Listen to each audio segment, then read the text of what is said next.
வணக்கம். இன்றைய முக்கிய செய்திகள். வருகின்ற செப்டம்பர் 8ஆம் தேதி வரை தமிழ்நாடு சட்டமன்ற கூட்டத்தொடர் நடைபெறும் என்று அலுவல் ஆய்வுக்குழு கூட்டத்திற்கு பிறகு சபாநாயகர் பிரபாகர் அவர்கள் தெரிவித்துள்ளார்.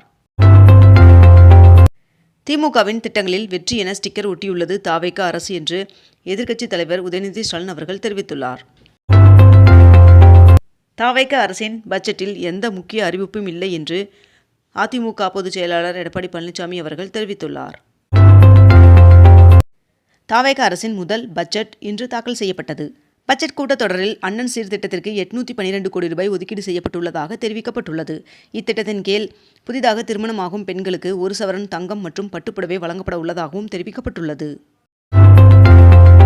தாய்மாமன் தங்க மோதிரம் திட்டத்திற்கு 560 கோடி ரூபாய் ஒதுக்கீடு செய்யப்பட்டுள்ளதாக இப்பட்ஜெட்டில் அறிவிக்கப்பட்டுள்ளது.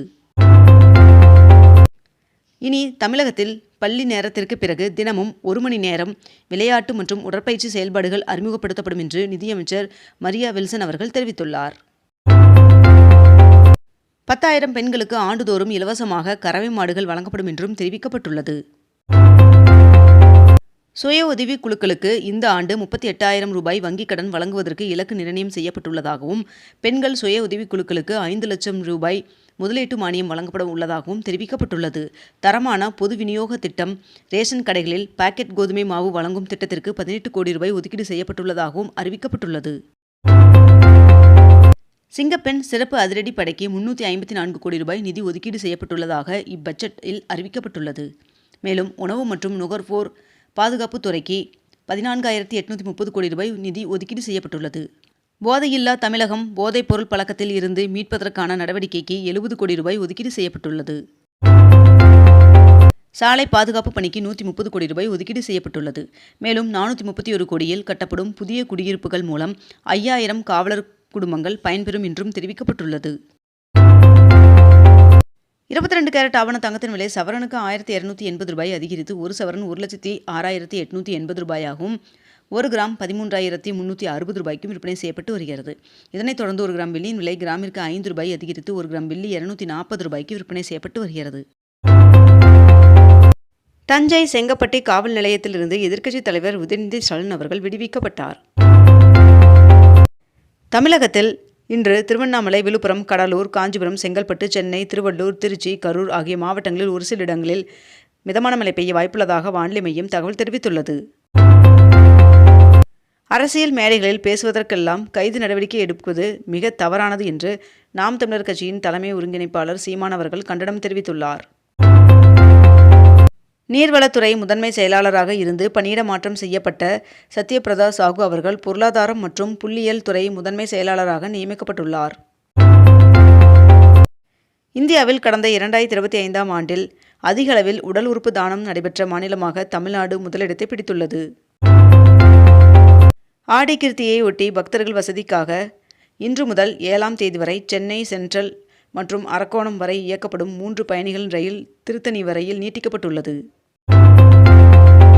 KRS அணையின் நீர்மட்டம் 103 அடியை நெருங்கியுள்ளது. கேரள மாநிலத்தின் வயநாடு மற்றும் கர்நாடகாவின் குடகு மாவட்டங்களில் தொடர்ந்து பெய்து வரும் கனமழையால் அணைகளுக்கு நீர்வரத்து அதிகரித்துள்ளது. பிறப்பு இறப்பு பதிவுகள் திருத்த மசோதா மக்களவை, மாநிலங்களவை என 2 அவைகளிலும் நிறைவேற்றப்பட்டது. முதலமைச்சர் விஜய் அவர்கள் 112 கோடியில் முடிவுற்ற 4 திட்டங்களை திறந்து வைத்தும் 710 கோடி ரூபாயில் 4 புதிய திட்டங்களுக்கு அடிக்கல் நாட்டியும் தொடங்கி வைத்தார். கடந்த ஜூலை மாதத்தில் கார் விற்பனையில் மாருதி சுசுகி கம்பெனி முதலிடம் பிடித்துள்ளது. கர்நாடகாவில் TK சிவகுமார் அவர்களின் தலைமையிலான அரசின் 2ஆம் கட்ட அமைச்சரவை விரிவாக்கத்தில் 19 பேர் புதிய அமைச்சர்களாக பதவியேற்றுக் கொண்டனர். கடந்த 3 ஆண்டுகளில் தமிழகத்தில் தோல் அல்லாத காலணி உற்பத்தி நிறுவனங்கள் 16,000 கோடி ரூபாய் முதலீடு செய்துள்ளன என்று தகவல் வெளியாகியுள்ளது. தமிழகத்தில் உள்ள அரசு மற்றும் அரசு உதவி பெறும் கல்வியியல் கல்லூரிகளில் 2040 B.Ed இடங்களுக்கான ஆன்லைன் கலந்தாய்வு நேற்று தொடங்கியது. ஒகேனக்கல் காவிரியில் நீர்வரத்து 16,000 கனஅடியாக அதிகரித்துள்ளதால் பரிசல் இயக்க தடை விதிக்கப்பட்டுள்ளது. கர்நாடகா அணையிலிருந்து திறக்கப்பட்ட காவிரி நீர் தமிழ்நாடு வந்தடைந்தது. கேரளாவில் தொடர்ந்து கனமழை அதிகரித்துள்ள நிலையில் 12 மாவட்டங்களுக்கு ஆரஞ்சு எச்சரிக்கை விடுக்கப்பட்டுள்ளது. மேகதாது விவகாரம் தொடர்பாக உச்சநீதிமன்றத்தில் தமிழ்நாடு அரசு புதிய மனு ஒன்றை தாக்கல் செய்துள்ளது. கிளாஸ்கோவில் நடந்த 2026ஆம் ஆண்டிற்கான காமன்வெல்த் போட்டியில் 39 பதக்கங்கள் வென்ற வீரர்களுக்கு பிரதமர் நரேந்திர மோடி அவர்கள் பாராட்டு தெரிவித்துள்ளார். நாடு முழுவதும் சுமார் 3,96,000 போதைப்பொருள் வழக்குகள் நிலுவையில் உள்ளதால் அவற்றை விரைந்து விசாரிக்க சிறப்பு நீதிமன்றங்களை அமைக்குமாறு மாநிலங்களுக்கு ஒன்றிய உள்துறை அமைச்சகம் உத்தரவிட்டுள்ளது. திருச்சி ஸ்ரீரங்கம் வண்ணத்துப்பூச்சி பூங்காவில் ஜூலை மாதத்தில் 57 இனங்களை சேர்ந்த சுமார் 1200 வண்ணத்துப்பூச்சிகள் பதிவாகியுள்ளன என்று தகவல் தெரிவிக்கப்பட்டுள்ளது.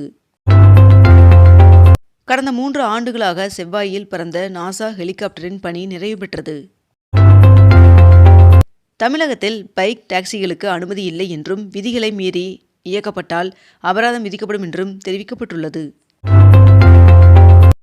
இந்திய ஆண்கள் கிரிக்கெட் அணியின் புதிய ஃபீல்டிங் பயிற்சியாளராக சுபதீப் கோஷ் அவர்கள் நியமிக்கப்பட்டுள்ளார். காரைக்குடி அழகப்பா பல்கலைக்கழகத்தின் 37வது பட்டமளிப்பு விழா வருகின்ற 6ஆம் தேதி ஆளுநர் தலைமையில் நடைபெறும் என்று அறிவிக்கப்பட்டிருந்த நிலையில் திடீரென மறு தேதி குறிப்பிடாமல் ஒத்திவைக்கப்பட்டுள்ளது. அகில இந்திய MBBS PDS ஆன்லைன் கலந்தாய்வு இன்று தொடங்குகிறது. செயின்ட் கோஃபைன் கண்ணாடி தயாரிப்பு நிறுவனத்தையும் ரெனால்ட் கார் உற்பத்தி தொழிற்சாலையையும் முதலமைச்சர் விஜய் அவர்கள் ஆய்வு செய்தார். முதலமைச்சர் விஜய் அவர்கள் ரெனால்ட் டஸ்டர் காரை ஓட்டி பார்த்து ஆய்வு செய்தார். தமிழகத்தில் முதியோர் மற்றும் மாற்றுத்திறனாளிகள் ரேஷன் பொருட்களை சிரமமின்றி பெறும் வகையில் ஆகஸ்ட் 4, 5 மற்றும் 6 ஆகிய 3 நாட்களில் தகுதியான பயனாளிகளின் வீடுகளுக்கே நேரடியாக ரேஷன் பொருட்கள் வழங்க ரேஷன் கடை பணியாளர்களுக்கு உத்தரவு பிறப்பிக்கப்பட்டுள்ளது. பீகார் மாநிலம் பங்கிப்பூர் தொகுதி இடைத்தேர்தலில் பிரசாந்த் கிஷோர் அவர்கள் வெற்றி பெற்றார். சென்னை எழும்பூர் ரயில் நிலையத்தில் மீண்டும் மறுசீரமைப்பு பணியின் காரணமாக ரயில் சேவைகள் மாற்றம் செய்யப்பட்டுள்ளதாக தெற்கு ரயில்வே அறிவித்துள்ளது.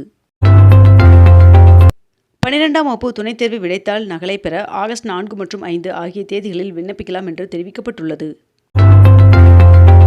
திருப்பதி ஏழுமலையான் சுவாமி கோவிலில் கடந்த மாதத்தில் 140 கோடி ரூபாய் உண்டியல் காணிக்கை கிடைக்கப்பெற்றுள்ளதாக தகவல் வெளியாகியுள்ளது. முப்படைகளின் எதிர்கால போர்முறை பயிற்சியின் 4வது பதிப்பு டெல்லியில் உள்ள மனேஷா மையத்தில் இன்று தொடங்குகிறது. ஈரோடு கரூர் இடையே பணிகள் நடைபெற்று வருவதால் ஆகஸ்ட் மற்றும் செப்டம்பர் மாதங்களில் சில ரயில்களின் சேவைகள் மாற்றம் செய்யப்பட்டுள்ளதாக தெரிவிக்கப்பட்டுள்ளது. அரசு அதிகாரிகளின் பதவி உயர்வுக்கு இனி முதலமைச்சரின் ஒப்புதல் கட்டாயம் என்று புதிய அரசாணை வெளியிடப்பட்டுள்ளது. இத்துடன் இன்றைய தலைப்புச் செய்திகள் நிறைவடைந்தன.